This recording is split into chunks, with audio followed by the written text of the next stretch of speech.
Hi, we are at the Work-Life Balance, and I'm Andrea Sherban. I'm the chair of the committee, and I'm so excited to be able to organize April webinar with amazing panelists.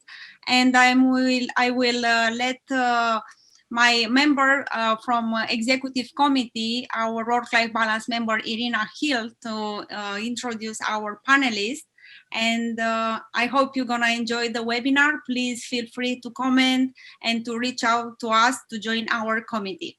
So, okay, guys, Irina, please take over, and good luck. Kim, thank you for being here and supporting our committee. Thank you. Welcome, everybody. I'm very excited and happy to see you here today on this Thursday afternoon. And I'm especially excited to introduce Kim Montoya, who we are here for a treat.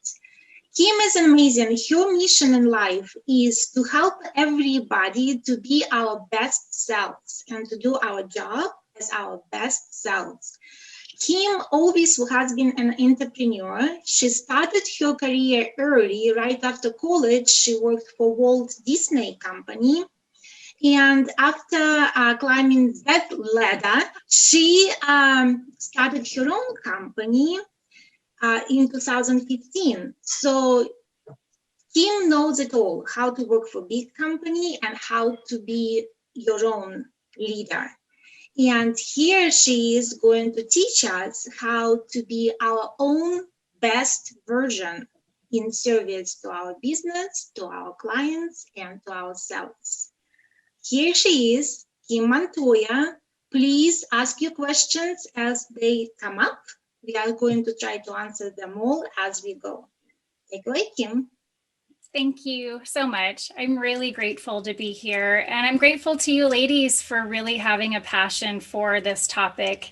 I think it's very important to talk about this in a professional environment. I don't think it's talked about often enough, and I think what's happening is leaders and professional women, professional men are not taking care of themselves in a way that allows them to show up the best for their clients, for their families, for themselves. So I am deeply passionate about the topic, and I'm really grateful to the Work-Life Balance Committee for having me here with you today. So thank you so much for this. I'm going to share my screen and we'll get started on slides. As Irina said, we will be facilitating Q&A if that is something you're called to.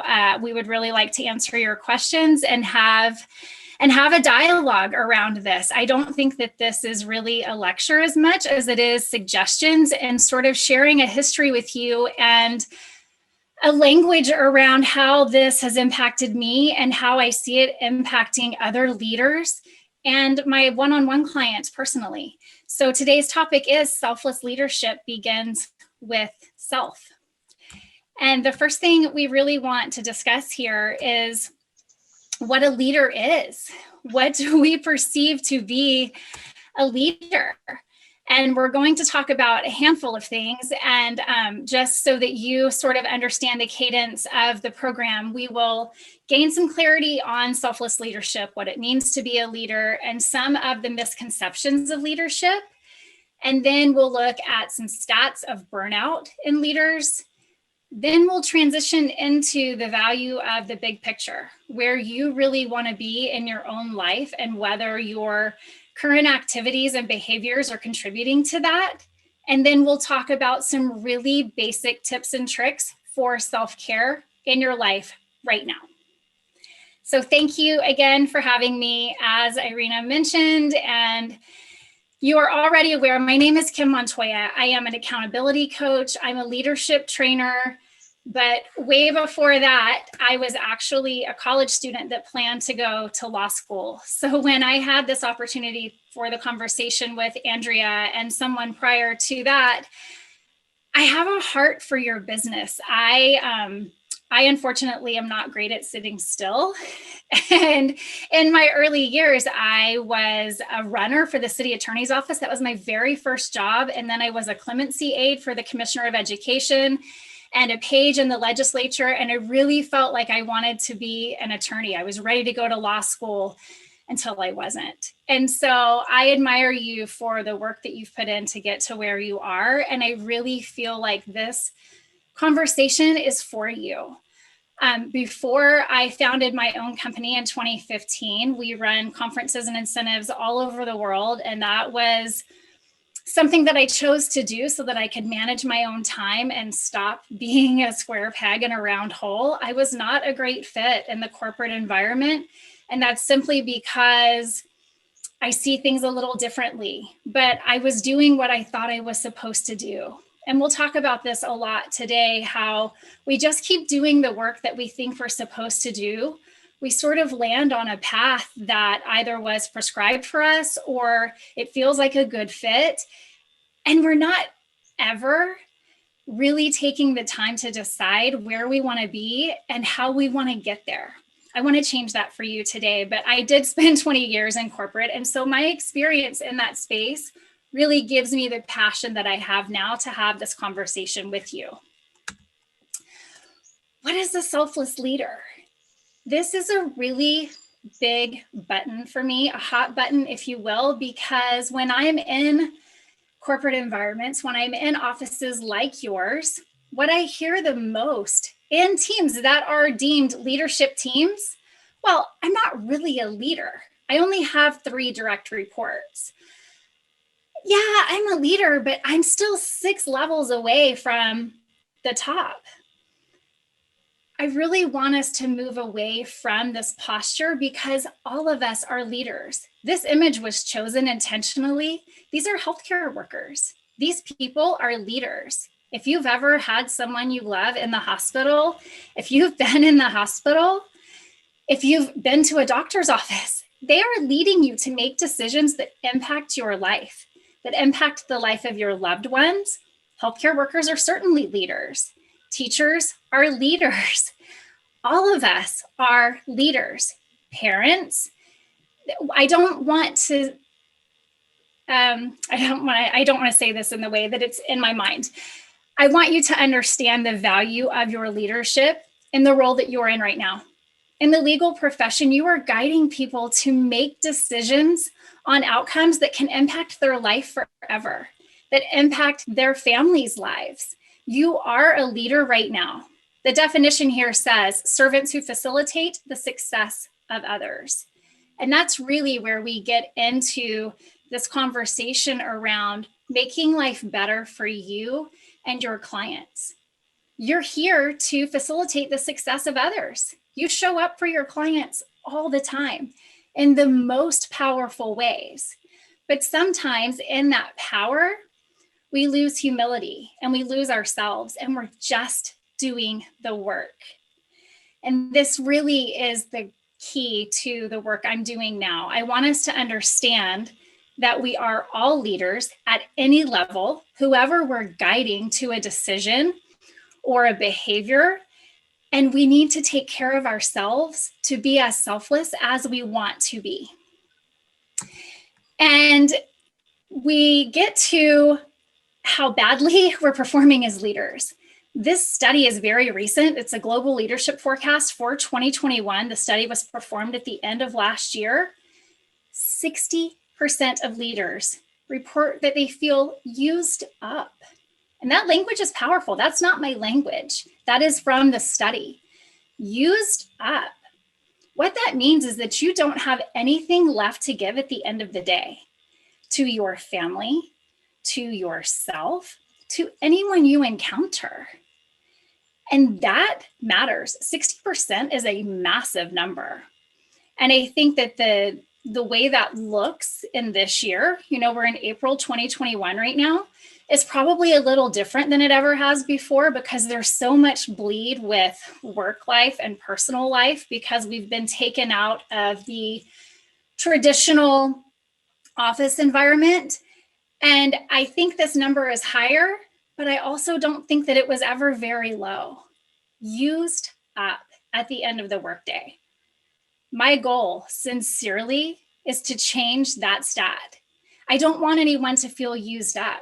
I want you to understand that self-care doesn't take time out of your schedule. It makes more time. That's what I want to help you understand. And I want to see you change the way that you're approaching things so that you're not part of this stat. As a leader, I don't want you to be in this 60%. And I want to open this to Irina because I know that she is in a slightly different role than some of you. Irina is a real estate professional. And Irina, you and I have talked a couple of times now in preparation for this. Do you perceive yourself to be a leader in the real estate industry?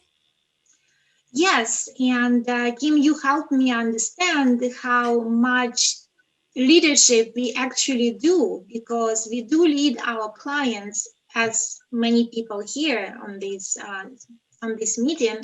We do lead our clients to making decisions. And actually, last week, the client were actually looking at me saying, I don't know, what should I do? And that's where leadership comes in. We have to help our clients make a right decision. So, yeah. And that is a pressure in itself. And it's also a privilege. I think that we need to view the pressure of leadership as a privilege, and also recognize that showing up as our best selves lets us be better for the people that we're serving. I have this quote here that says, the heart of leadership is putting others ahead of yourself. And I love John Maxwell. I don't know how familiar you may be with his work, but he's considered a leadership expert. And he's been doing this work for dozens and dozens of years. And I consume a lot of his content. I really take to heart his messaging, but I have a problem with this. And this is what I want to talk about today, with the heart of leadership, putting others ahead of yourself. We do this inherently because we are a service-based role. We have to put our clients ahead of ourselves because, one, we won't have any more clients. And two, that is why we were led to the work that we're doing. But if we shift this a little bit and can care for ourselves first, they're going to get a better version of us. And Irina, when you're saying that you had that conversation with your client and she said, what should I do? I don't know where you are in your self-care journey, and you and I are going to do some work together, but did you feel like you could give her a loving and responsible answer to that? Well, I felt first a lot of pressure, like you said, Kim, because like now she's looking at me for the answer, but what if my answer is not right? And I should, and yes, I had to stop and think about it, because in this particular situation, I had to put my client ahead of everything, and her needs and her problems became the number one priority in giving her advice. So I don't know if it answers your question. No, it totally answers the question. I think that the dialogue is important, because I think one of the things that I hope to illustrate to you as we go through this is that none of us have the right answers. And I think sometimes as leaders, as people of influence in our fields, we feel such a responsibility to give the right answer. And shifting our perspective a little bit and understanding that it's not necessarily the specific answer they need. They need thoughtful guidance. They need empathy. They need compassion for how stressed they are. And, having been in real estate transactions, I understand that. And having been in legal transactions, that's highly pressure filled. And I want to communicate with someone who I think cares about my issues, right? It's not necessarily the right answer. I want you to care. And so that's where I really I'm going to share my story of how it all looked great on paper, and I just lost myself, and how I've moved toward this position of self-care as being the priority, and how everything can shift. That's what we're going to talk about next. So the question is, when is it time to focus on self? And we were talking as we were prepping for this, and This photograph makes me smile, but it also breaks my heart a little bit. This is my family 10 years ago, next month, my daughter's first Holy Communion. And what I want you to see, this is not necessarily self-promotion for my darling family, which I do think my kids were cute, but what I want you to see is that looks right. Like, we're in the front of the sanctuary. The kids are cute. My son's an altar boy. My daughter's so cute with her missing teeth. I was a mess. That woman had been on a program, and I always try to not give so much detail, but I want you to understand this. The programs that I did in a corporate capacity was we ran conferences and incentives all over the world. And I did this all the time. And I spent probably 16 to 20 hours a day in the office. And on this particular day, this was a Saturday in May, and I was away on a program. And I wasn't going to miss my daughter's first communion, of course, but this is Saturday, and I had been in San Francisco since Thursday for a conference that started on Sunday. And I left San Francisco at 7 a.m. on Saturday morning to get home in time to get my daughter dressed and ready. And we're in the church looking perfect. And then we host a lunch, and I get right back on an airplane and I leave. That little girl didn't deserve that. And there was nothing about that day that couldn't have been done without me. But I never slowed down enough to think about the impact of that. I just kept going, right? I would tell myself, well, this is my job. This is what it's expected of me. I never took the time to stop and ask, do I have to be there on Thursday with the rest of the team? Could I prepare my team? I had 12 people working for me. Could I prepare them to handle this work until I can get there on Sunday? I never asked those questions. I never slowed down enough to ask. And this was in May of that year. And between March and June, we operated 70% of our big high profile programs. So the May conference was a client conference. This program in June is the sales incentive for the internal team. We took 200 people to Italy, and we did dinners in a castle in Rome. I mean, it was magic. But also, that same woman that was doing that event missed that little girl's birthday. Her birthday is June 30th. And that year she was 7. I had missed 5 of her birthdays. And there are so many instances like that. You don't need to hear my whole story, but I do want you to understand why I'm so passionate about this now. Because if someone had stood in front of me at that point and said, it doesn't have to be this hard, Kim. Those kids need you. And, you know, I thought that I was giving them what they needed, right? Like, she had that cute little dress and the veil, and her American Girl doll had a matching dress. I thought I was doing what I needed to do, but I had not ever slowed down enough to ask myself the question, where do you want to be? Is what you're doing right now getting you there? I was just doing what was in front of me. I loved the work. I was doing what I thought I was supposed to do. And I wasn't seeing the warning signs until it was really, really late in the game.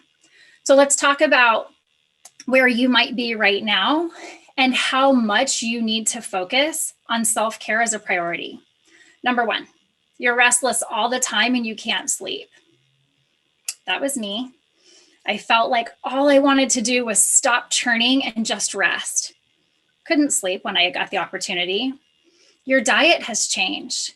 For me, diet change means I eat too much. I eat my feelings. That's what I do. But I know for some people that means that you can't even think about sitting down to have a meal. You stop eating. Consider that. You have no motivation. You're just going through the motions, right? Motivation is the desire to do what you're doing. Saying that you have no motivation doesn't mean that you're not doing anything. It means that you don't desire it. You're always sick. This was totally me. I thought there was something in the vents in our office.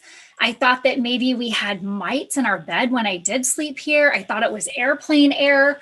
I was sick all the time, And I was not self-aware enough to understand that I was just broken. I was exhausted and not okay. You have no energy even when you do sleep, right? Sometimes we'll take a Tylenol PM, we'll do something so that we make sure that we can sleep because we're so tired. And we get up the next day and we don't even feel like that made a dent in it. That's a sign of a shift. That doesn't mean you didn't sleep. That means you're not resting. You can't concentrate. This is really important, in my opinion, in your field. I don't know how you review a case and you can't concentrate, but I know that it's reality. I know that you can sit down and stare at something for hours and not comprehend anything you read. I know that you can be in a meeting and you can nod your head and you can take notes and you can tell people what to do. You're not concentrating. You're withdrawn and ambivalent. That lady on the screen, I was there. I had on really good shoes. I love those shoes. I was not present. I was there because I was supposed to be there and we needed this picture. You're self-medicating. This can be very obvious. This can be narcotics. This can be alcohol. This can also be overeating. This can be just laying on the couch and watching Netflix. Self-medication comes in all different shapes and forms. I really want you to consider if any of these things on the screen are talking about you. This doesn't mean that you're not performing. It doesn't mean that you're not living up to your potential. It means that you're not taking care of yourself. It means that you're doing everything in front of you and you are putting yourself last. These things are all dangerous, but they can also just point to the idea that it's time to do something different. And so that's where we're going. We're going up. I want to share my history with you just because I want you to know whatever it looks like on the outside doesn't mean that that's what's happening on the inside. And I suspect that that could be happening for you. If you chose to show up to this conversation, you might be the one in the good shoes that's not really there. I don't want that for you. So let's talk about how to get to the other side. Irina, do we have anything in the chat or Q&A? No questions yet. Okay. All right, we'll keep going. We're gonna go up from here, which is better. Paint your future picture. Look at this sweet, happy family. This is their dream. What is your dream? And I always giggle a little bit when I get to this part of the presentation because having been that lady, the slide before, if someone had asked me this back then, I would have been like, seriously? Okay.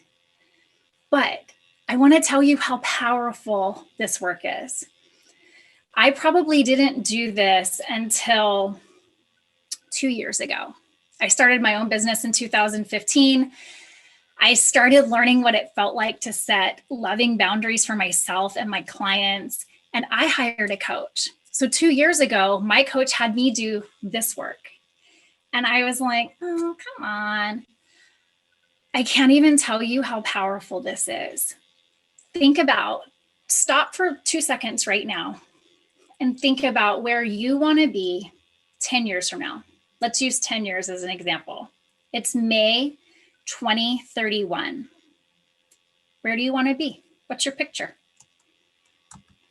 I want it to be super specific. I don't want you to say, I want to be worth $9 million and I want to work less and I want my kids to be in college. Okay, how are you going to get there? What does that really, really look like? Where will you be? My 10-year vision, I'm on the patio of our house in Hawaii. My husband and I are splitting time between our home here in Orange County and our home in Hawaii. It's super specific. I can tell you what the furniture on that patio looks like. We will be in Hawaii. Where will you be? Where is that physically? Feel the sun on your shoulders. What is it? Be specific about where you are. Who are you with? This is a big one. Are you in a relationship? Are you in a relationship with the person you're in a relationship right now? Are you doing the work right now to get you there with them? Who are you with? Are your parents with you? Is that a broken relationship that needs to be repaired? Do you have children? Are you completely alone navigating the world because that's your dream?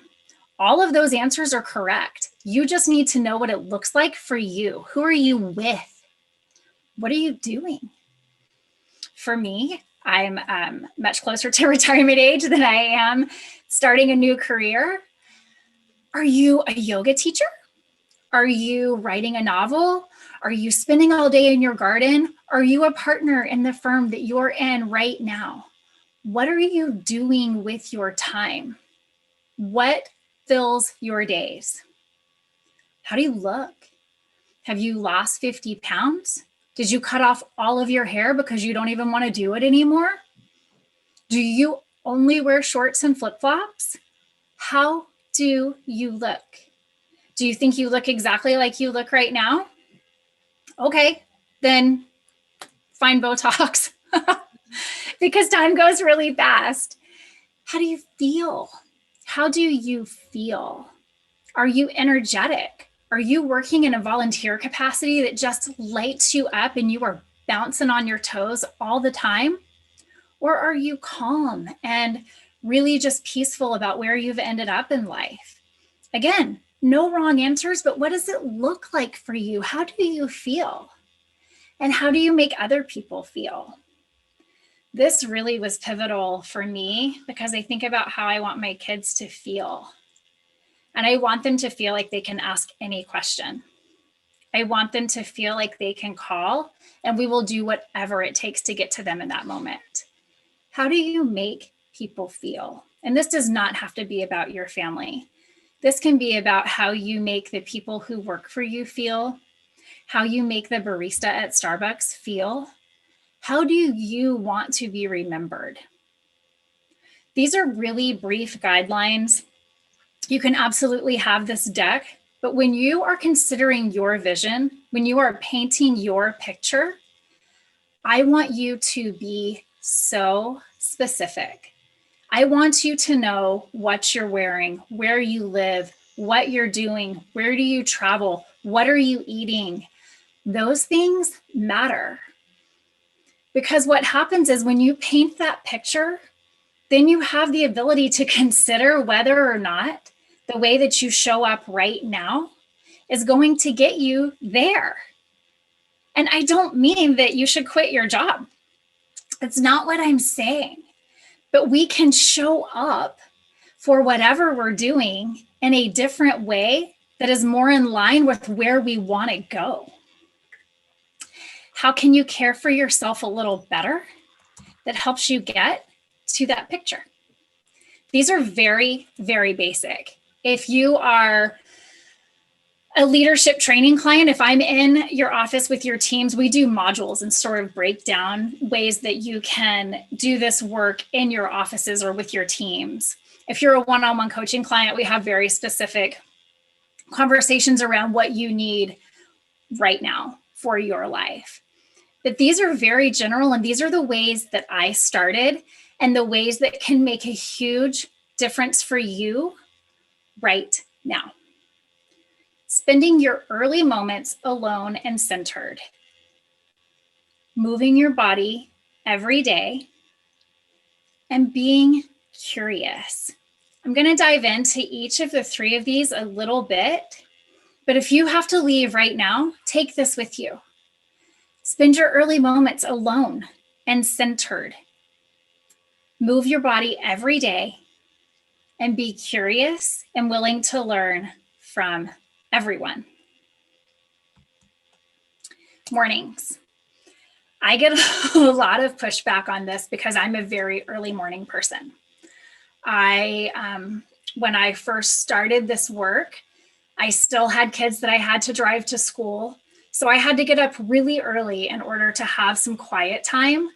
And that has really, really served me well. Not everyone wants to get up early.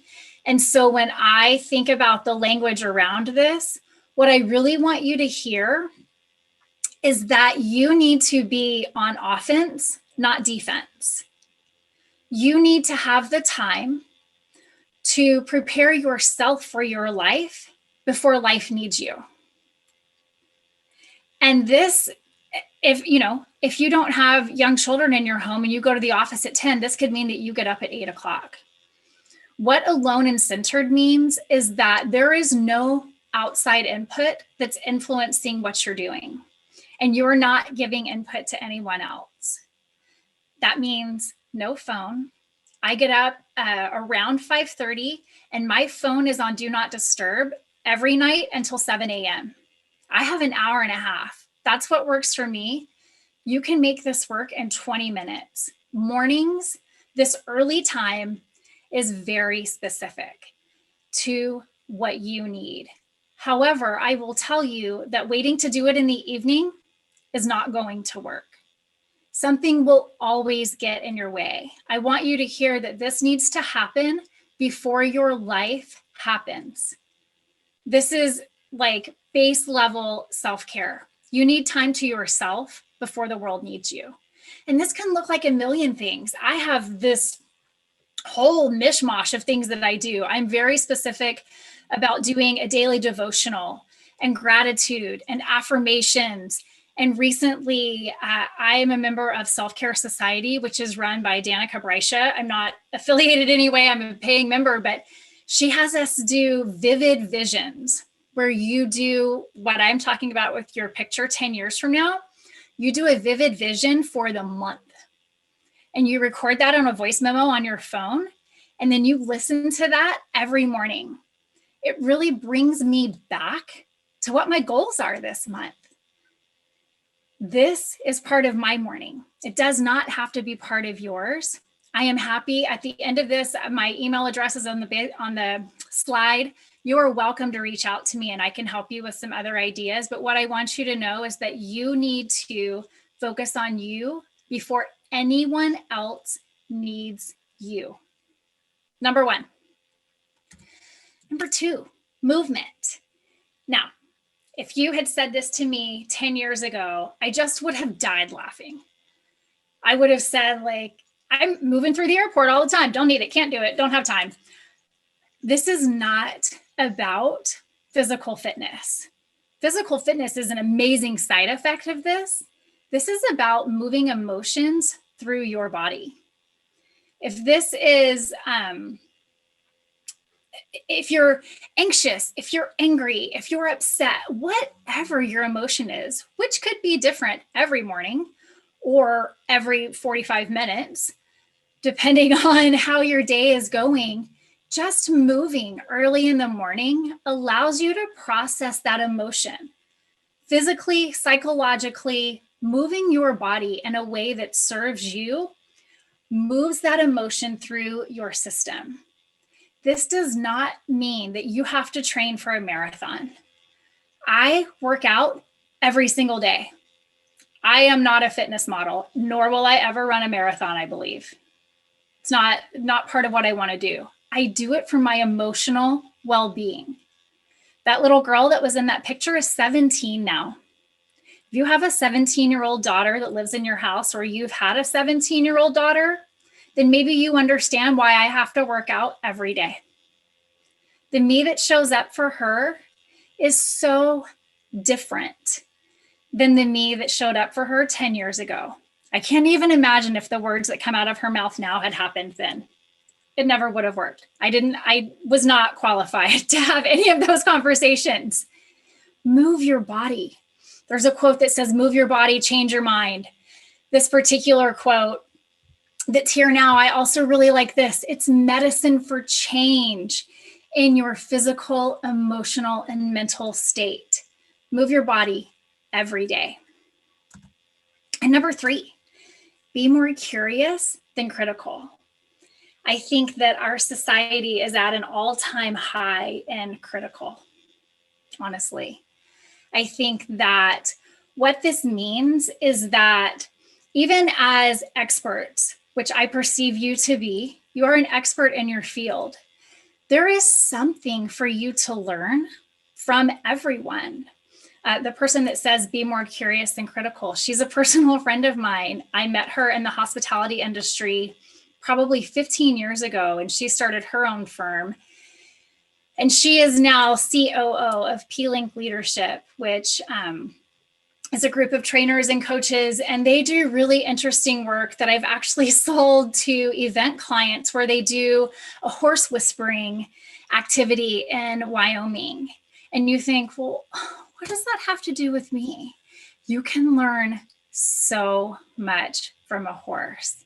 Be curious. Read books that you don't think matter to you. Listen to podcasts. Listen to other people talk that don't vote like you and look like you and think like you. We have so much to learn about where we've been, where we're going.